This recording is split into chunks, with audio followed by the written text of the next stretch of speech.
Salve, Wanyambe. Selamat pagi saudara-saudari yang dikasihi Kristus. Mari kita mengawali hari baru dengan mendengarkan firman Tuhan yang diambil dari Injil Lukas pasal 13 ayat 31 sampai dengan 35. Tuhan bersamamu. Inilah Injil suci menurut Lukas. Pada waktu itu datanglah beberapa orang Farisi dan berkata kepada Yesus, "Pergilah, tinggalkanlah tempat ini, karena Herodes hendak membunuh engkau." Jawab Yesus kepada mereka, "Pergilah dan katakanlah kepada si serigala itu, Aku mengusir setan dan menyembuhkan orang pada hari ini dan esok. Dan pada hari ini yang ketiga aku akan selesai.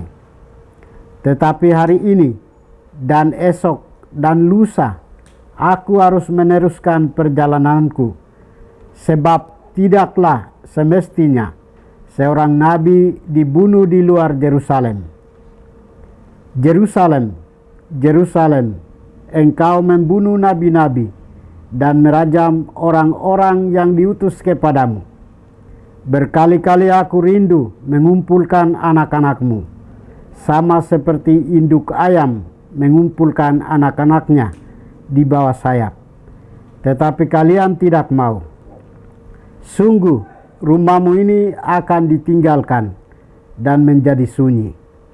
Tetapi aku berkata kepadamu, kalian tidak akan melihat aku lagi, hingga pada saat kalian berkata, Terberkatilah dia yang datang atas nama Tuhan." Demikianlah sabda Tuhan. Saudara-saudari yang dikasihi Kristus, tema kita hari ini adalah hasutan yang tidak terpuji. Dalam bacaan Injil hari ini mengisahkan beberapa orang Farisi datang kepada Yesus dengan niat baik. Mereka memperingatkan bahwa Herodes ingin membunuhnya.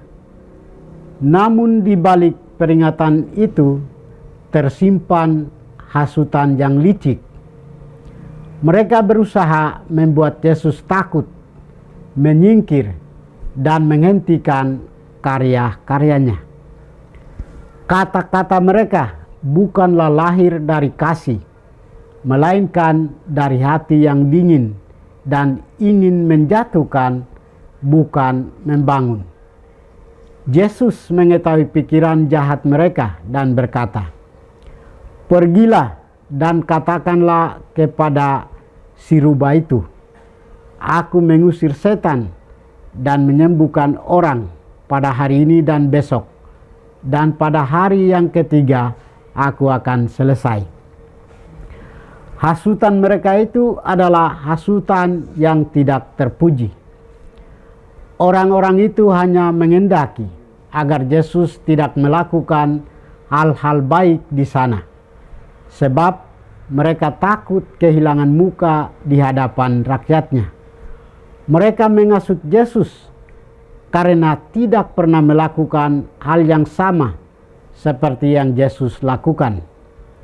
Di lain sisi, Yesus sudah mengetahui orang-orang di Yerusalem akan menolak dirinya seperti pada zaman dahulu mereka membunuh nabi-nabi di sana. Yesus tidak peduli dengan ancaman hukuman mati. Maka ia berkata, "Tetapi hari ini, besok, dan lusa aku harus meneruskan perjalananku, sebab tidak mungkin seorang nabi dibunuh di luar Yerusalem." Dia tetap fokus pada misi perutusannya di dunia ini, yaitu mewartakan kerajaan Allah dan menyelamatkan umat manusia. Saudara-saudari yang terkasih, hasutan betapapun halusnya selalu melahirkan kehancuran. Hasutan dapat membuat seseorang menjauh dari kebenaran, kehilangan semangat pelayanan, bahkan merusak hubungan antar manusia.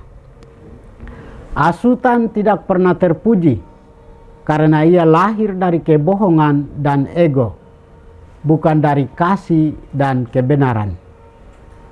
Yesus menunjukkan kepada kita jalan yang berbeda. Keteguhan hati dalam menjalankan kehendak Bapa, meskipun dihadang ancaman, fitnah, dan tipu daya. Ia tidak membalas dengan kebencian, tetapi dengan kasih dan kerinduan untuk menyelamatkan. Semoga kita tidak mudah goyah oleh perkataan yang menyesatkan, dan jangan biarkan lidah kita menjadi alat hasutan yang melukai sesama. Tetapi jadikan pembawa damai dan kebenaran akan firman Allah. Tuhan memberkati kita. Marilah kita berdoa. Tuhan, pagi ini kami kembali naikkan puji dan syukur kepadamu. Terima kasih sudah menjaga kami saat kami tidur maupun bangun. Terima kasih untuk udara sejuk dan segar pagi ini. Kami mohon, bukalah mata hati kami, agar kami mampu memandang kemurahan dan karya-Mu. Mampukan kami agar kami boleh memuji dan memuliakan-Mu melalui pekerjaan dan pelayanan kami hari ini. Bukalah hati kami agar kami menyadari kesalahan kami dan bertobat. Semoga dengan rendah hati kami menerima rahmat-Mu yang tinggal dalam hati kami. Kristus terang dunia, berkatilah keluarga kami. Jadikanlah kami alat kasih-Mu, dan pantaskanlah kami menjadi hamba-Mu yang setia. Demi Kristus Tuhan dan pengantara kami. Tuhan bersamamu. Semoga kita sekalian, orang-orang yang kita kasih dan doakan, seluruh aktivitas kita hari ini dibimbing, dilindungi, dan diberkati oleh berkat Allah yang Maha Kuasa, Bapa dan Putra dan Roh Kudus.